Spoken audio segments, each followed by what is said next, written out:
Olá, bem-vindos à nossa aula de número 12. Nós estamos falando o caráter de Cristo em nós, é a matéria do nosso curso de Geração de Servo. E justamente essa aula é uma continuação da aula de número 11, o caráter do cristão que é útil para o Senhor. E aí, as 6 características da aula anterior, você viu algum ajuste que você precisava fazer na sua vida? E eu tenho certeza que depois dessa aula você vai ter percebido que nós estamos bem longe da perfeição. Justamente graças ao Senhor por isso, porque Ele está sempre trabalhando o nosso caráter pela palavra dEle.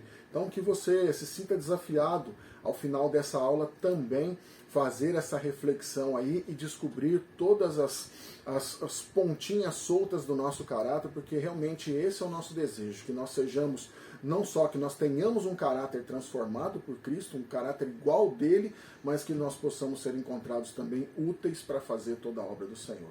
Assim, entramos nas nossas 6 características agora dessa aula, e a primeira delas, ou a número 7, dando continuidade, é força. Efésios capítulo 6, verso 10, o apóstolo Paulo diz assim: uma palavra final, sejam fortes no Senhor e em seu grande poder. Nós não estamos falando aqui da força física, não estamos falando aqui da sua força de vontade, mas Paulo nos adverte a buscarmos a força no Senhor e nós aprendemos a descansar no seu grande poder.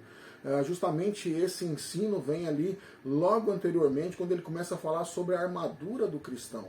E é justamente para uma armadura que deve ser vestida para um momento de guerra, para um momento de batalha. No nosso caso aqui nós estamos falando sobre a batalha contra o nosso próprio eu, de sermos transformados, de sermos modificados e que o nosso caráter possa realmente ser um caráter útil ao Senhor. Nesta questão, a força não é a força que eu tenho, mas é a força do Senhor.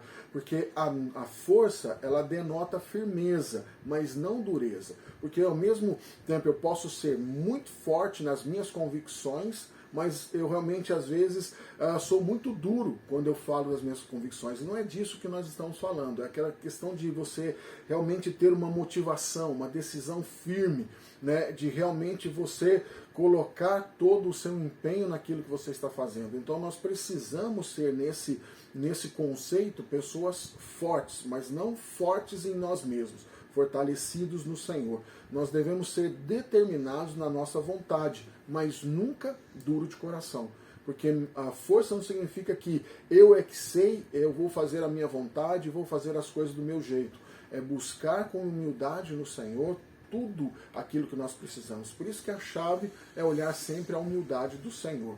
Então, quando nós falamos de força, né, não é de sermos inflexíveis, mas justamente para que a gente seja forte, nós precisamos também ser, algumas vezes, maleáveis. E algumas vezes estar abertos a entender que eu tenho um propósito forte, um propósito firme, eu vou caminhar e vou cumprir esse propósito, mas eu também estou aberto a ser mudado pelo Senhor em todo momento.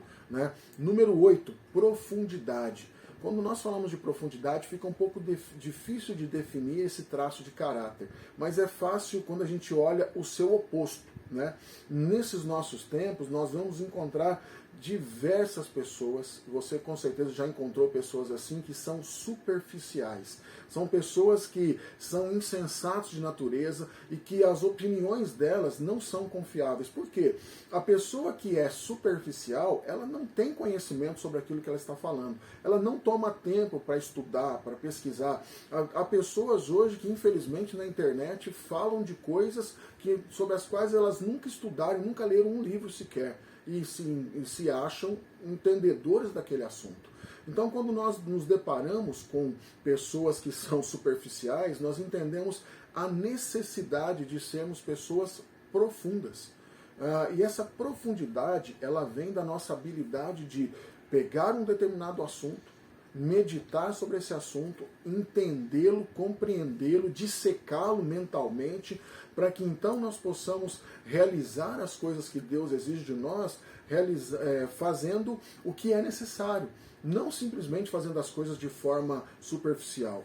Tiago, no capítulo número 1 da sua carta, no versículo 19, ele fala assim: sabeis isso, meus irmãos e irmãs, Mas todo homem seja pronto para ouvir, tardio para falar e tardio para irar-se. Então ele aconselha a igreja do Senhor, né, na sua carta, a ser uma igreja que estava sempre pronta a ouvir antes de sair falando. Quando nós abrimos a boca e já saímos falando sem ter ideia sobre o assunto, né, nós corremos o risco de sermos insensatos, de sermos pessoas superficiais, quando em verdade um traço do caráter é essa profundidade em nós, essa habilidade de reter um assunto, estudar, pesquisar, orar a respeito, meditar sobre isso, deixar que Deus esclareça os pontos que estão aí obscuros e então trazer uma resposta, trazer muitas vezes um direcionamento.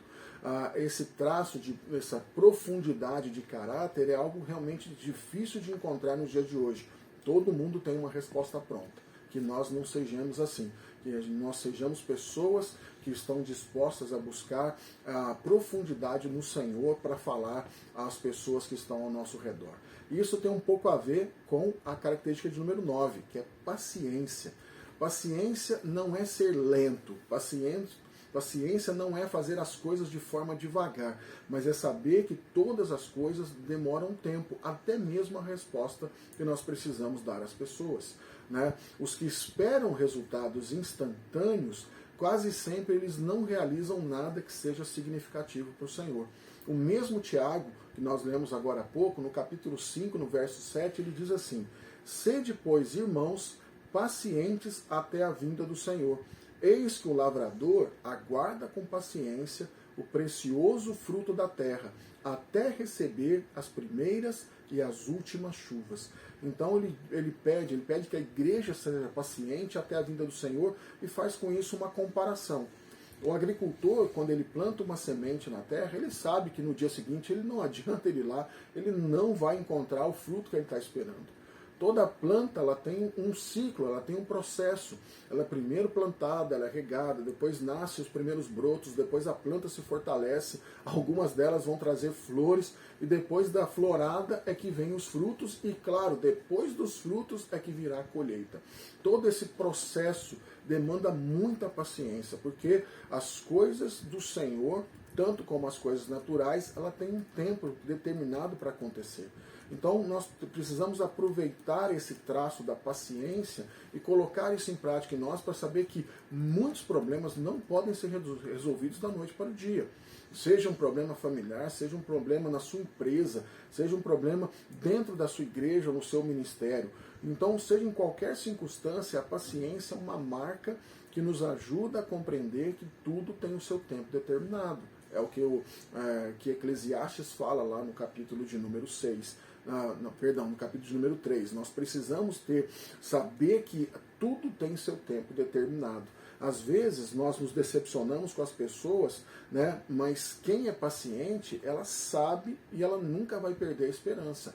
Quanto tempo é necessário orar para que as coisas mudem? Quanto tempo é necessário orar para que um familiar se converta? Então nós sabemos que nós precisamos ter a paciência de esperar essas respostas no Senhor e sempre no Senhor. Característica de número 10, concentração. Concentração é saber manter o foco, começar e terminar algo que precisa ser feito. Nós falamos um pouquinho disso na aula anterior, né, porque num tempo em que nós temos TV, e a TV está ligada em múltiplas plataformas de streaming. Nós temos o nosso celular na nossa mão, que você pode acessar aí centenas de redes sociais. Em tempos onde nós não temos muitas vezes nem paciência de esperar uma pipoca estourar, como é difícil manter o foco em situações assim. E concentração é uma marca que nos ajuda a começar uma tarefa e levá-la até o fim. Há pessoas que eu sei que você até conhece, pessoas assim. Você pede para ela fazer uma tarefa simples, como lavar a louça ou arrumar o seu quarto, ela começa a fazer e 1 milhão de outras coisas chamam a atenção e vai fazendo um pouquinho de cada coisa, passou-se o dia inteiro e ela não realizou uma tarefa simples que foi passado. Isso muitas vezes é falta de concentração, é falta de foco. E nós, infelizmente, somos muitas vezes levados pelas redes sociais e pela facilidade de entretenimento que nós temos. E como é necessário manter o foco. Você vai preparar um estudo, Você precisa focar até que isso chegue ao fim. Você vai começar um projeto, você tem que manter o foco para avaliar todos os pontos, todos os detalhes do seu projeto, até que o projeto esteja pronto para ser executado. Eu sei que essa marca do caráter, de concentração, ela é útil para a vida inteira, mas um caráter que é útil ao Senhor, ele sabe concentrar-se naquilo que é importante e não cair nos desvios de foco que estão pela beira do caminho. Isso é muito necessário para cada um de nós. Marca de número 11, intensidade. E aqui intensidade você entenda como fervor, como um ardor, um desejo de servir ao Senhor de todo o seu coração. Eu vou ler aqui um verso que está em Jeremias, capítulo 29, verso 13, um verso muito conhecido. Diz assim: E buscar-me-eis e me achareis quando me buscardes de todo o coração.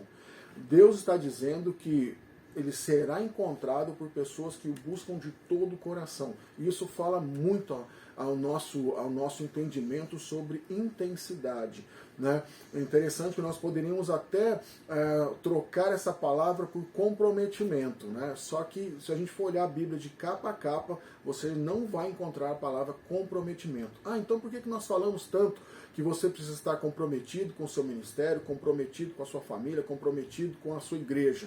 Você deveria trocar essa palavra por amor, porque quando você ama alguém, você está comprometido com ela. Quando você ama uma pessoa, você faz todas as coisas com intensidade por ela. Então, quando nós olhamos nesse aspecto, intensidade aqui, nós precisamos entender amor. Amor ao teu ministério, amor à tua igreja, amor à obra, amor àquilo que você está fazendo, amor ao seu trabalho, amor à sua família. Então, assim, nós vamos estar sempre desenvolvendo a intensidade nos nossos corações. Fazer todas as coisas de forma realmente com intensidade para agradar e sempre fazer essa obra levando ela até o fim, como nós já falamos até um pouquinho. Então esse ardor, essa intensidade, isso gera poder. Sabe, o poder para realizar as coisas, porque eu tiro forças de onde antes não havia, porque eu quero de todo o meu coração ver essa obra realizada. E no nosso 12º, não menos importante por isso, responsabilidade. O irresponsável, ele não liga para nenhuma consequência, mas o responsável sim. Nós vamos encontrar muitas pessoas que são irresponsáveis. Às vezes são irresponsáveis com o cargo que ele ocupa numa empresa, são irresponsáveis com as suas atribuições, as suas obrigações dentro de uma casa. Às vezes nós mesmos somos irresponsáveis com as disciplinas espirituais, a leitura da Bíblia, a oração, o testemunho. E quando nós somos irresponsáveis, nós sempre deixamos o trabalho por depois. Deixamos sempre o trabalho de lado. Sabe por quê? Porque eu não tenho apreço pela consequência do trabalho não realizado.